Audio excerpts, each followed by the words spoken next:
Well, do you need a little motivation to get those extra pounds off?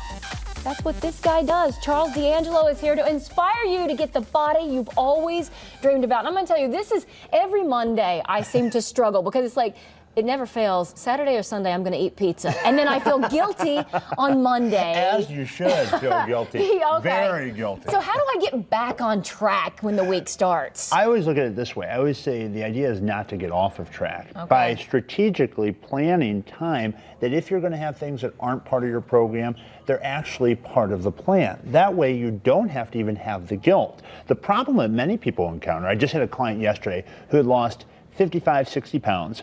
She has kept it off for a significant amount of time, but then she started to get a little overconfident. She stopped coming to check in with me. Typically, a client comes to see me about every other week or so.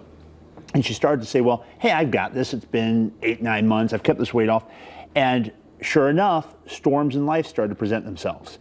And the next thing she knew, she started to come up with the story of, well, it's just one bite. And then one bite turned into one piece. Right. And then one piece turned into 3 pieces and a couple toasted raviolis.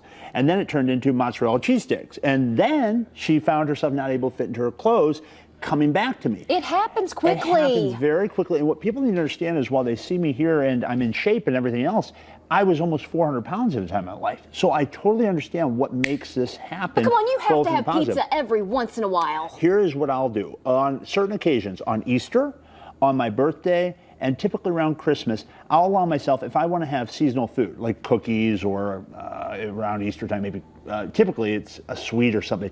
But that type of stuff, that pizza and that, the way I have essentially sensitized myself against it and what anyone at home can do is I literally think about the consequences, not the immediacy of how I feel. Because it's true, when you now think the lengths that companies go to make food appealing to us, where they've got down to a science, where the sugar, salt, and fat is perfectly balanced, where you actually crave those things.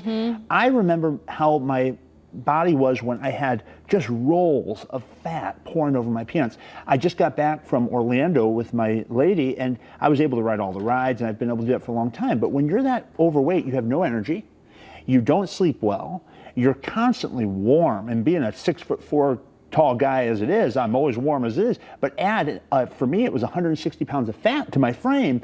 I couldn't do the things I like to do. So I think what we have to do is we have to take a step back. We've got to ask ourselves, are we more interested in our future or more interested in just this moment? And if you continue to value the moment of feeling, of emotional state over your future, if you keep making withdrawals from your future, you'll never have the promise on your life that you could have if you'll make some disciplined efforts consistently.